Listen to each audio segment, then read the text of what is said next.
Hanya waktu yang dapat mengajarkan kita apa itu kebenaran dan apa itu legenda. Beberapa kebenaran tidak dapat bertahan lama, tapi legenda tentang anak bermata biru akan hidup selamanya dan akan disebarkan ke 4 penjuru mata angin dari Gunung Putih. Ini adalah tentang sebuah kaum yang tak kenal takut memburu makhluk-makhluk terkuat. Ada masanya ketika makhluk-makhluk tersebut terus berdatangan, tapi ada pula masanya ketika mereka tidak datang sama sekali sehingga hasil buruan semakin sedikit dan menyebabkan seluruh rakyat kelaparan. Di antara mereka, ada satu orang wanita yang merupakan keturunan terakhir yang memiliki kemampuan berbicara dengan roh bumi dan dapat memohon kebijaksanaan dari apa yang mereka sebut sebagai ayah. Berulang kali dia meminta, hingga pada suatu malam terjawablah apa yang dimintanya dengan mengirimkan suatu pertanda. Pertanda akan awalnya suatu akhir. Setelah menyentuh seorang gadis kecil yang baru saja ditemukan di gunung, wanita yang disebut Old Mother mengatakan gadis itu membawa pesan dari ayah bahwa iblis berkaki 4 akan datang untuk menghancurkan segalanya tepat setelah dilakukannya perburuan terakhir. Apa yang sebenarnya terjadi? Selamat datang dan selamat berjumpa kembali bersama saya Teguh Gusto. Bagaimanapun kabar dan dimanapun kalian berada, pastikan semuanya baik-baik saja, tentunya dengan berusaha dan berdoa. Seperti biasa, saya akan bercerita tentang sebuah film, yang mana kali ini berjudul 10,000 BC, sebuah film yang rilis pada tahun 2008, disutradarai oleh salah satu sutradara favorit saya, Roland Emmerich, serta dibintangi oleh para aktor yang sudah tidak perlu diragukan karena pastinya saya belum kenalan. Baik, jangan kelamaan, langsung kopinya disiapkan karena cerita akan kita lanjutkan. Ya, inilah dunia yang berlatar 10.000 tahun sebelum Masehi, di mana cerita berpusat pada suatu kaum atau suku bernama Yagal. Mereka adalah para pemberani yang tinggal di pegunungan dengan minimnya pengetahuan tentang dunia luar. Yang mereka lakukan hanya berburu, makan, dan berkembang biak untuk mempertahankan eksistensi kaumnya. Namun, akibat perubahan iklim secara tiba-tiba, keadaan mereka menjadi semakin memburuk. Yagal sangat kesulitan menemukan makhluk yang menjadi makanan favorit mereka, yaitu mamut atau mereka menyebutnya manak. Setelah momen ditemukannya gadis kecil bernama Evolet, Old Mother atau ibu tua mengatakan bahwa siapapun yang berhasil menghabisi pemimpin iblis berkaki 4 maka akan mendapatkan kehormatan untuk menjadi pemburu agung selanjutnya serta berhak memiliki Evolet dan juga tombak suci. Namun pemburu agung saat ini yang tidak percaya ramalan memutuskan untuk mencari jalan lain demi memberi makan rakyatnya. Pria itu pergi meninggalkan suku, menitipkan tombak suci kepada sahabatnya, Tik-Tik, serta meminta agar selalu menjaga putra semata wayangnya bernama Deleh. Keesokan paginya, berita tentang menghilangnya pemburu agung dengan cepat menyebar, yang mana sang pemburu itu dianggap sebagai seorang pengecut yang tidak mampu melindungi rakyatnya sendiri. Tentu saja hal ini menyebabkan Deleh dirundung oleh anak-anak suku, tapi hebatnya bocah itu selalu kuat dan tidak segan-segan melawan demi melindungi harga diri. Di saat anak-anak lain menjauhi Deleh, gadis kecil pembawa ramalan, Evolet, malah datang mendekat karena merasakan kesepian yang sama. Keduanya pun mulai menjalin hubungan pertemanan dan seiring berjalannya waktu, perasaan cinta pun tumbuh di antara mereka sehingga menjadi tak terpisahkan. Beberapa tahun telah berlalu, para anak-anak kini telah tumbuh dewasa, termasuk Deleh dan Evolet. Musim berburu sudah di depan mata. Old Mother kembali mengingatkan ramalan lama tentang menjadi pemburu agung yang akan menikahi Evolet. Hampir semua orang menjagokan laki-laki muda bernama Karen, dan hal ini membuat Evolet cemas, sehingga mengajak Deleh untuk melarikan diri meninggalkan suku. Namun Deleh menolak karena tak ingin mengulangi kesalahan yang sama seperti sang ayah lakukan. Deleh menegaskan akan tetap tinggal dan berjuang untuk mengalahkan iblis. Tiba-tiba saja seorang pemuda bernama Baku mengumumkan kedatangan Manak sehingga para pemburu pun mulai bersiap untuk menghadapi pertempuran. Tak lama kemudian, bersama-sama mereka mengejar makhluk-makhluk raksasa itu, menargetkan yang terbesar, lalu segera menjebaknya.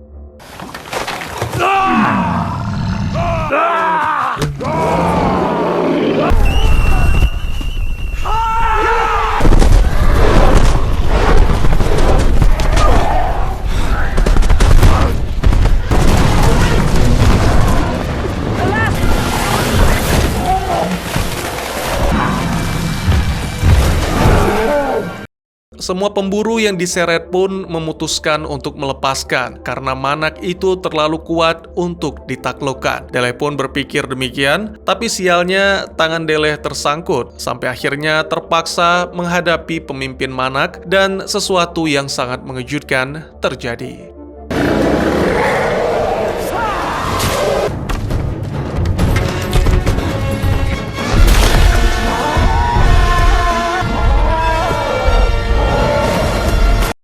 Para pemburu lain datang mengucapkan selamat kepada Deleh yang telah berhasil menghabisi Manak seorang diri. Old Mother memberikan Deleh tombak suci sekaligus mengangkat Deleh menjadi pemburu agung yang memimpin suku serta mempersilahkan untuk memiliki Evolet. Semuanya pun berpesta dan bersorak merayakan pengangkatan pemburu agung baru kecuali Tik-Tik. Menyadari hal ini, Deleh pun memutuskan untuk menemui Tik-Tik secara pribadi. Lalu pada momen ini Tik-Tik mengatakan bahwa tidak ada kehormatan dalam kebohongan. Deleh dianggap hanya beruntung dan tak pantas memiliki tombak suci, apalagi menjadi pemburu agung. Tidak ada pilihan bagi Deleh selain mengembalikan tombak suci kepada Tik-Tik dan berjanji untuk memperbaiki semua kesalahan. Sayangnya ketika menjelaskan hal ini kepada Evolet, gadis itu malah tidak bisa mengerti sehingga meninggalkan Deleh begitu saja.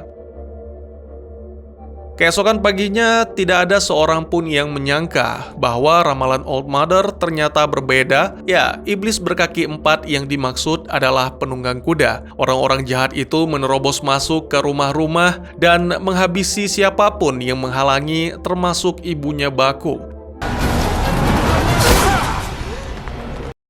Selain itu, mereka juga menawan beberapa orang untuk dijadikan budak. Salah satu dari mereka, yaitu pemimpinnya atau warlord, memperhatikan Evolet dan merasa tertarik pada wanita itu sehingga membawanya pergi. Mengetahui hal ini, tentunya Deleh tidak tinggal diam. Namun saat hendak beraksi, Tik-Tik menghentikan karena mereka kalah jumlah. Tindakan gegabah hanya akan menyebabkan Deleh mati konyol dan tidak ada yang bisa menyelamatkan para tawanan termasuk Evolet.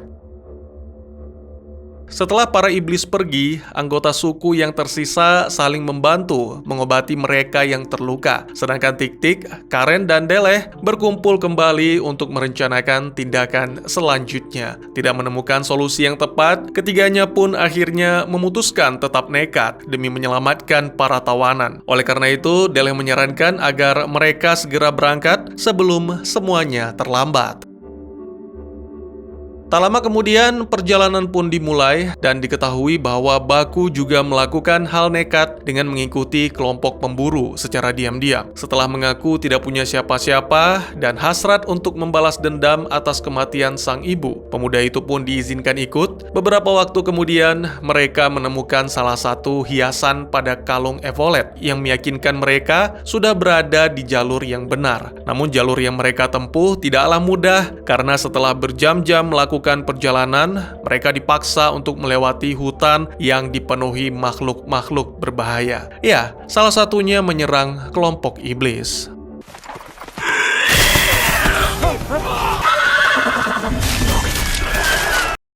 Kembali ke kelompok Deleh yang masih mengikuti secara diam-diam sampai akhirnya tiba di perkemahan para iblis. Tik-Tik menegaskan agar menahan diri karena tidak bijak langsung menyerang, mengingat mereka semua pasti merasa lelah setelah perjalanan panjang. Sialnya, saat semua beristirahat, salah satu dari anggota iblis berjulukan One Eye alias Tuan Satu Mata berusaha melakukan sesuatu yang tercela, dan hal ini membuat Deleh segera bertindak. Sangat disayangkan, sebelum bisa berlari lebih jauh, para iblis melihat mereka dan segera menangkap Karen. Situasi pun menjadi semakin pelik ketika burung-burung pemangsa mulai bermunculan. Satu persatu pun mulai dimangsa, bahkan termasuk Tik-Tik. Sementara Deleh dengan gagah berani memancing burung-burung agar mengikutinya demi menjauhkan sang kekasih dan Baku dari bahaya.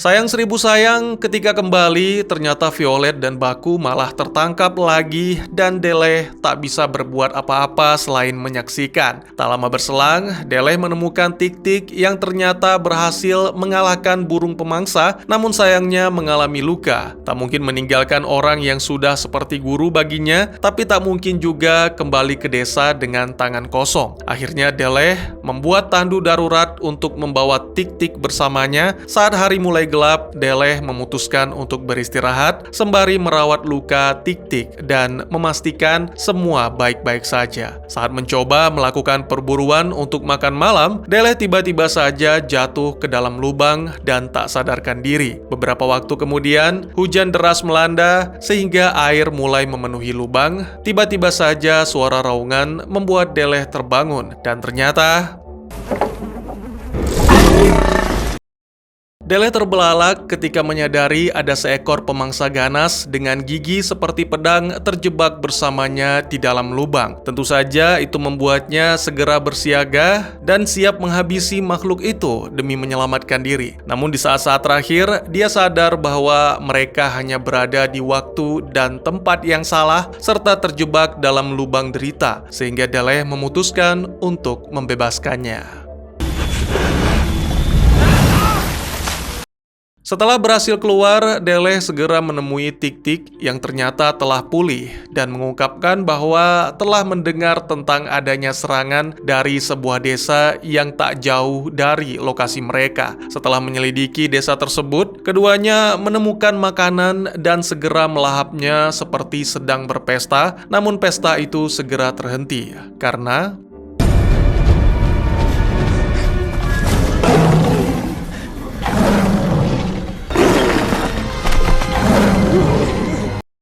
setelah momen yang sangat menegangkan, Deleh menyadari bahwa tindakan baik yang dilakukan sebelumnya mendapatkan balasan yang baik pula. Menyaksikan komunikasi antara Deleh dan si harimau menyebabkan para penduduk setempat menurunkan senjata dan mencoba berinteraksi dengan damai. Sangat mengejutkan, kepala suku yang dipanggil Nakudu ternyata bisa berbahasa Yagal. Tak lama kemudian, makanan dihidangkan dan semuanya pun mulai mengobrol lebih akrab. Nakudu menjelaskan bahwa dahulu dia pernah memiliki seorang teman dari Yagal, tapi telah ditangkap oleh kelompok iblis. Nakudu kemudian membawa Deleh dan Tik-Tik ke hadapan dinding, di mana mereka telah mencatat beberapa hal bersejarah dan ramalan dengan gambar. Nakudu pun menjelaskan tentang gambar-gambar tersebut, yang mana kesimpulannya akan datang seorang juru selamat, seorang pria yang dapat berkomunikasi dengan harimau pedang dan menuntun semua suku menuju kebebasan. Kini semua menjadi jelas bahwa juru selamat yang dinanti-nanti tidak lain dan tidak bukan adalah Deleh. Oleh sebab itu, Nakudu segera mengirim utusan kepada wilayah sekitar. Dia ingin semuanya bersiap untuk perang suci melawan iblis, meskipun Deleh sendiri masih belum yakin apakah dirinya adalah orang yang tepat untuk memimpin. Keesokan harinya, para utusan kembali membawa berita buruk bahwa ternyata wilayah-wilayah tetangga juga diserang dan dihancurkan oleh kelompok iblis. Hal ini membuat mereka yang tersisa sepakat berperang bersama. Kemudian terungkap bahwa Nakudu sebenarnya memiliki keluarga, namun istrinya terbunuh dan putra semata wayangnya telah ditangkap. Jadi, tak ingin menunda-nunda lagi, seluruh prajurit-prajurit pemberani segera mengangkat senjata dan memulai perjalanan dengan tujuan mengalahkan iblis untuk selamanya demi membebaskan mereka dari teror. Setelah melakukan perjalanan panjang, kelompok itu bertemu dengan suku tetangga yang bertempat tinggal di sekitar sungai, dan sepertinya baru diserang oleh kelompok iblis. Mereka mengabarkan tentang burung yang besar telah pergi, menandakan bahwa Deleh dan kelompoknya terlambat. Tak percaya, segera Deleh berlari sekencang-kencangnya untuk menyaksikan langsung. Pada momen ini kita mengetahui bahwa burung yang mereka maksud adalah perahu dengan layar seperti sayap.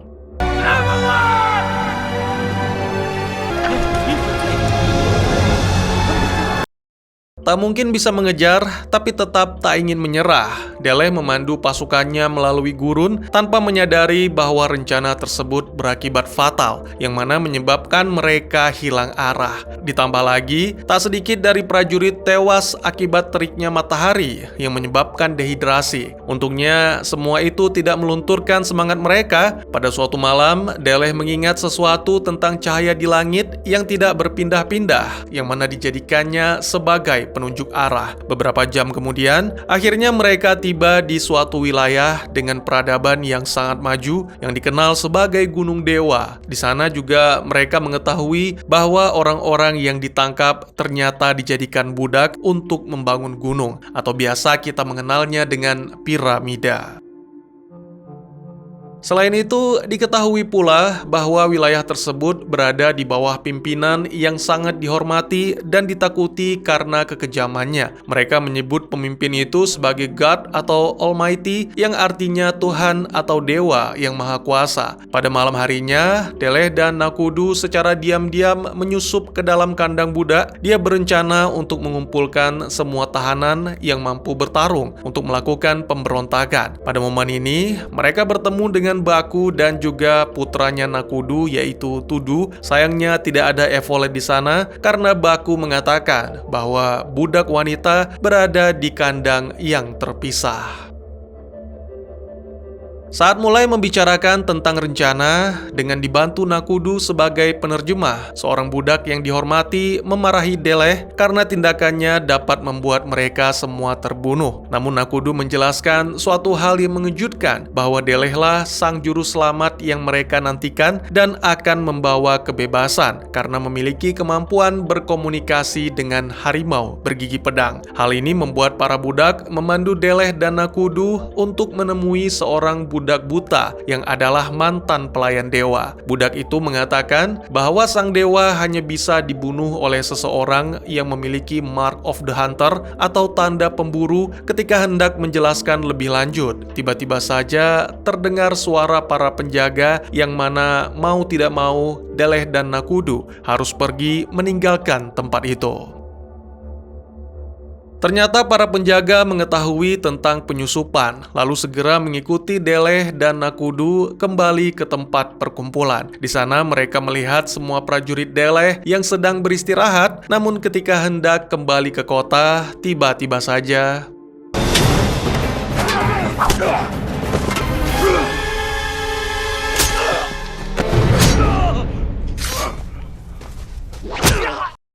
ya, berkat Tik-Tik, rencana rahasia Deleh dan Nakudu tetap terjaga. Namun sangat disayangkan, pertarungan tersebut membuat Tik-Tik kehilangan nyawa. Di saat yang bersamaan, Warlord yang masih memiliki perasaan terhadap Evolet mencoba mendekat. Pria itu bahkan nekat memberikan sejumlah uang kepada penjaga budak agar membebaskan Evolet untuk dijadikan istri. Kini Evolet telah bebas dan tentunya Warlord ingin mendapatkan apa yang diidam-idamkannya selama ini. Evolet pun terlihat pasrah, tapi secara diam-diam mencoba meraih belati di pinggang Warlord. Lalu mendadak para pendeta datang menyerbu bersama One Eye. Apa yang dilakukan oleh Warlord adalah sebuah pelanggaran dan tentu saja ini akan membuatnya dihukum berat. Sedangkan Evolet sebenarnya akan dikembalikan ke kandang, tapi alangkah terkejutnya para pendeta ketika melihat bekas luka pada tangan Evolet yang diyakini sebagai Mark of the Hunter.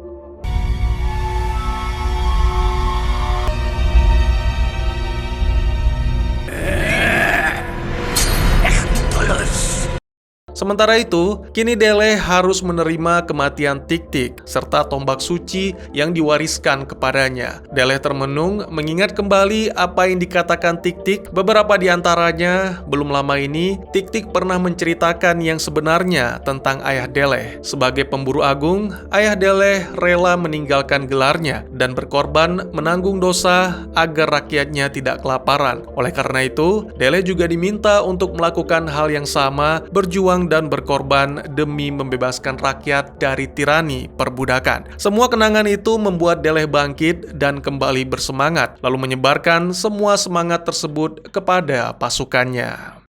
Together as one! Keesokan paginya, bersama pasukannya, Deleh menyamar sebagai budak, menjalankan semua rencana yang telah disiapkan, lalu melakukan komunikasi dengan beberapa budak untuk menyampaikan rencana mereka. Pada momen ini, Deleh juga bertemu dengan Karen yang menceritakan bahwa salah satu dari teman mereka bernama Moha telah tewas akibat kekejaman dewa. Kini bukan saatnya berduka, tapi berjuang demi kebebasan agar kematian Moha tidak sia-sia.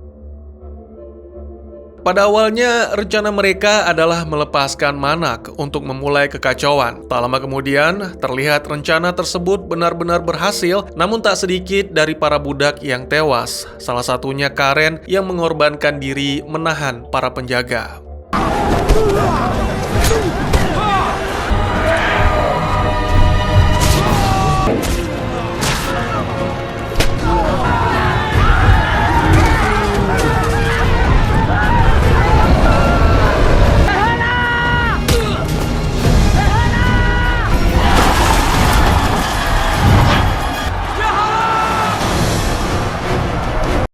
Mengetahui kekacauan yang terjadi, sang dewa akhirnya keluar dari istananya dan mengancam akan membunuh Evolet jika mereka tidak menghentikan pemberontakan. Merasa tak punya pilihan, Deleh pun terpaksa menerima, tapi sebenarnya itu adalah tipu daya agar jarak mereka lebih dekat, demi membuktikan bahwa dewa yang semua orang sembah dan takuti hanyalah manusia biasa.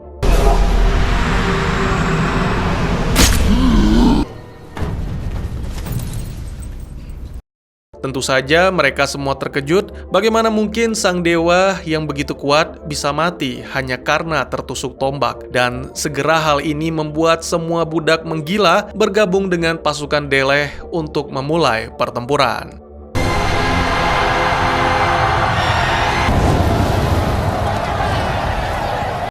Nakadu yang tak mau kalah juga ikut beraksi, melempar tombak untuk menghabisi One Eye, yang mana itu sekaligus membantu membalaskan dendam Baku atas kematian sang ibu dan menyelamatkan putranya Tudu.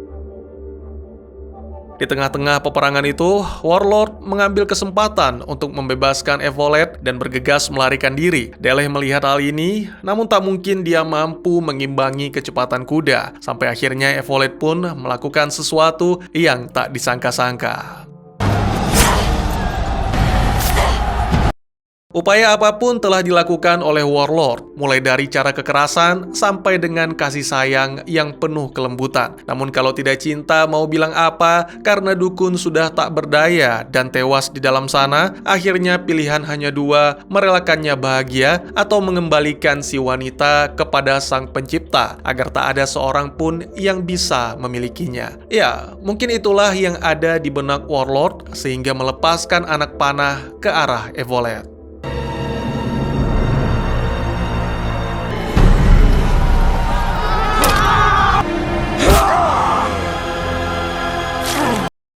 Kematian Evolet membuat Deleh benar-benar hancur. Pria itu merasa perjuangannya selama ini sia-sia. Di tempat lain, tepatnya di desa Yagal, Old Mother juga mengetahui hal ini karena muncul dalam penglihatannya. Oleh karena itu, dia menggunakan permintaan terakhir kepada ayah untuk menghidupkan kembali Evolet. Dan bersamaan dengan itu, seekor Manak terbesar yang merupakan pemimpin berdiri di hadapan Deleh melambaikan belalainya. Lalu tiba-tiba saja keajaiban pun terjadi.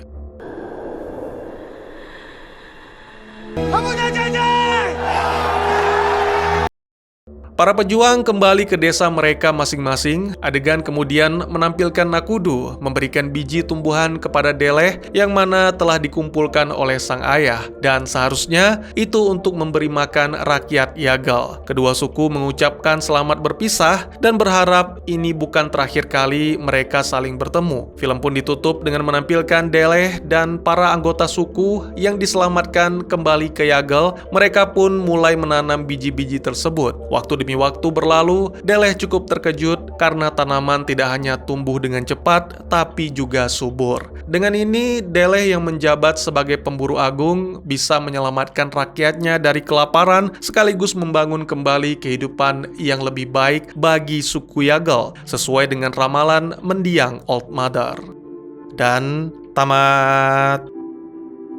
Ya, Roland Emmerich dikatakan sebagai sutradara ahli bencana karena membuat film-film seperti The Day After Tomorrow, dan tentu saja beberapa film yang pernah saya buatkan alur ceritanya seperti 2012.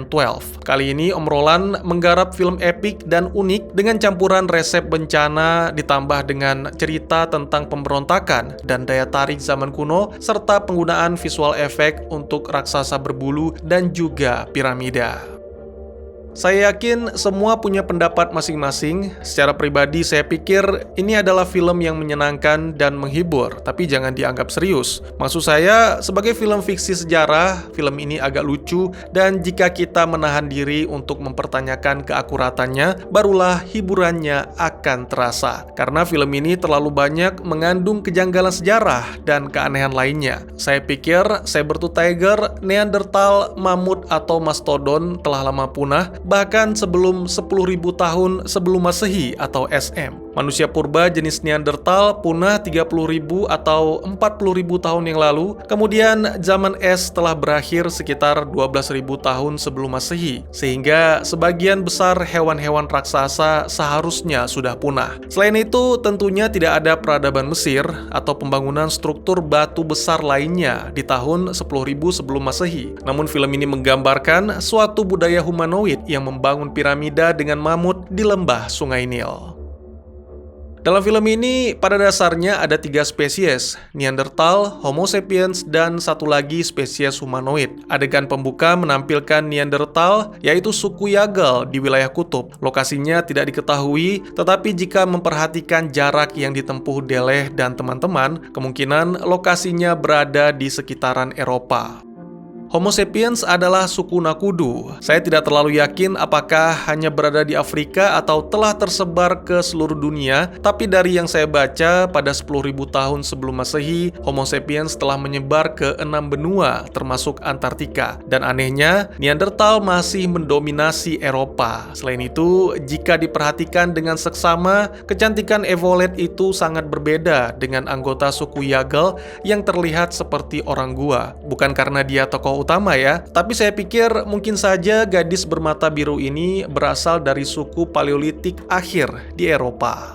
Yang terakhir adalah humanoid yang menurut saya cukup rumit. Mereka memiliki peradaban yang sangat maju, jauh melampaui kemajuan peradaban di dunia pada 10.000 tahun sebelum Masehi. Selain itu, karakter Almighty Mesir dalam film ini memiliki penampilan yang aneh, terlihat seperti cacat. Ditambah lagi, memiliki suara yang menyeramkan. Beberapa dialog menyatakan bahwa mereka mungkin saja alien atau mungkin berasal dari Atlantis. Memang tidak ada penjelasan yang benar-benar detail dalam ceritanya, tapi dari suatu artikel saya menemukan teori yang cukup menarik bahwa dia yang disebut Almighty adalah seorang penjelajah waktu.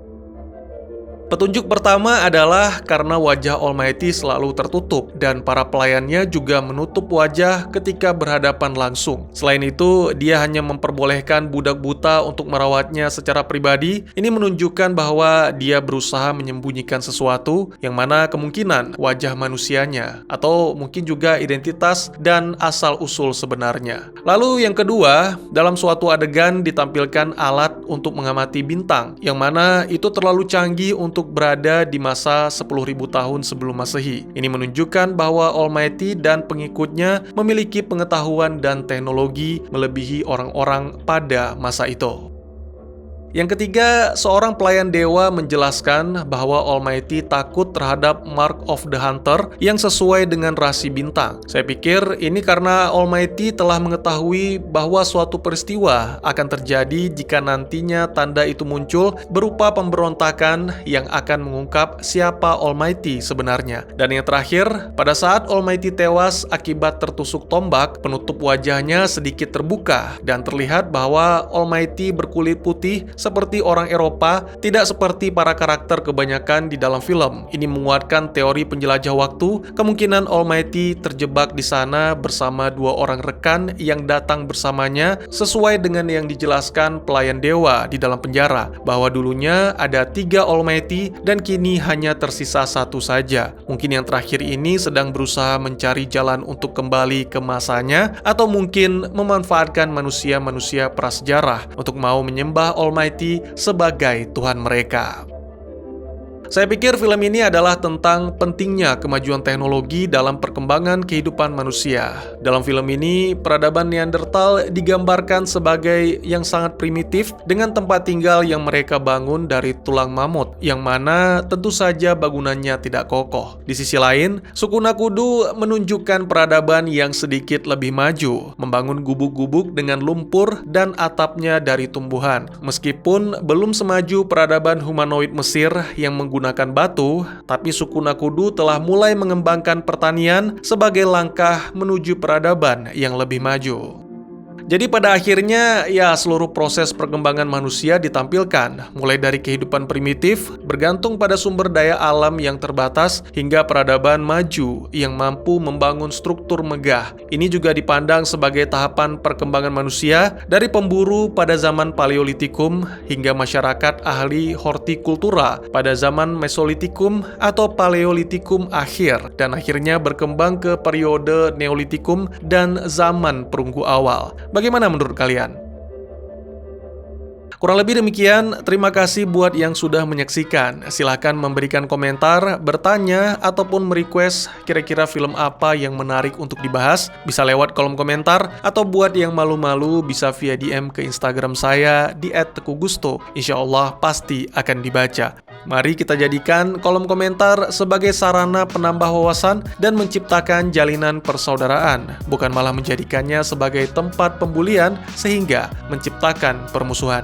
Jangan lupa untuk dukung terus channel ini dengan cara share, like, dan subscribe, karena dukungan dari kalian sangat berharga bagi saya demi perkembangan channel ini. Saya Gusto, sampai jumpa di video selanjutnya. Tetap semangat, tetap bersyukur setiap hari. Dadah!